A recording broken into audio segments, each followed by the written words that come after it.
Our ancestors understood origins by extrapolating from their own experience. How else could they have done it? So the universe was hatched from a cosmic egg, or conceived in the sexual congress of a mother god and a father god, or was a kind of product of the Creator's workshop, perhaps the latest of many flawed attempts. And the universe was not much bigger than we see, and not much older than our written or oral records, and nowhere very different from places that we know. We've tended in our cosmologies to make things familiar. Despite all our best efforts, we've not been very inventive. In the West, heaven is placid and fluffy, and hell is like the inside of a volcano. In many stories, both realms are governed by dominance hierarchies, headed by gods or devils. Monotheists talked about the King of Kings. In every culture, we imagined something like our own political system running the universe.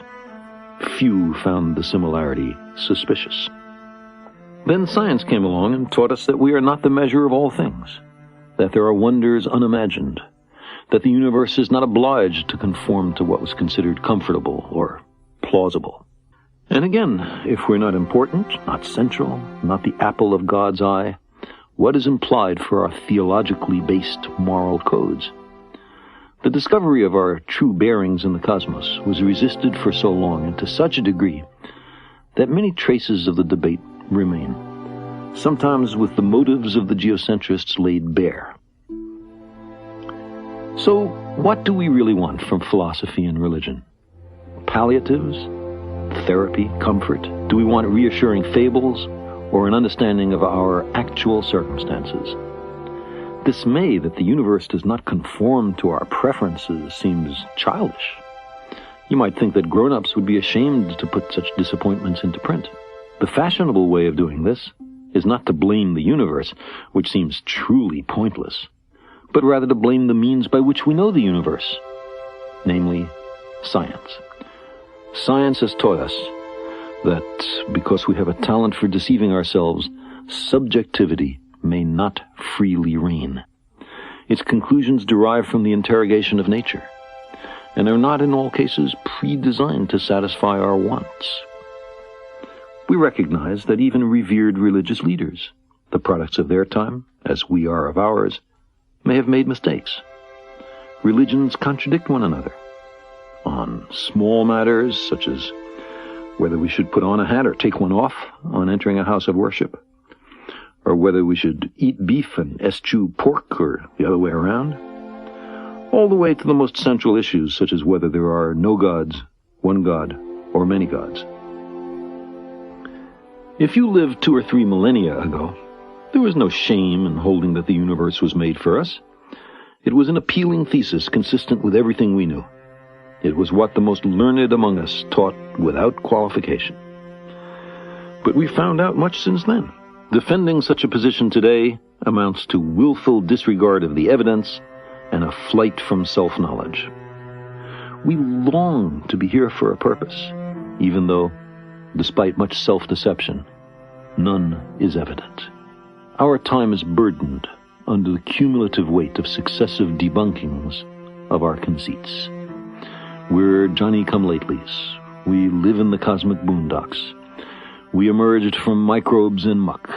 Apes are our cousins. Our thoughts and feelings are not fully under our own control. There may be much smarter and very different beings elsewhere, and on top of all this, we're making a mess of our planet and becoming a danger to ourselves. The trapdoor beneath our feet swings open. We find ourselves in bottomless free fall. We are lost in a great darkness, and there's no one to send out a search party.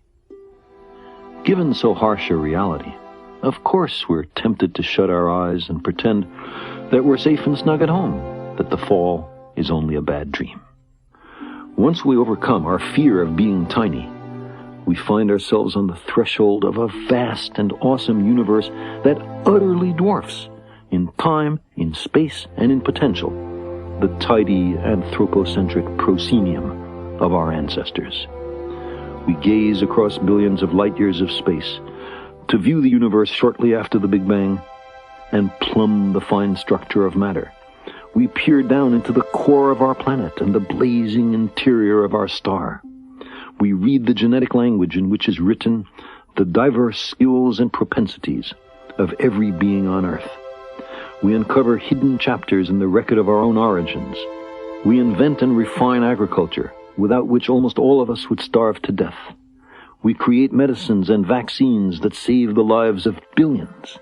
We communicate at the speed of light and whip around the Earth in an hour and a half. We have sent dozens of ships to more than 70 worlds and 4 spacecraft to the stars. To our ancestors, there was much in nature to be afraid of. Lightning, storms, earthquakes, volcanoes, plagues, drought, long winters. Religions arose in part as attempts to propitiate and control, if not much to understand, the disorderly aspect of nature. How much more satisfying had we been placed in a garden custom-made for us, its other occupants put there for us to use as we saw fit. There is a celebrated story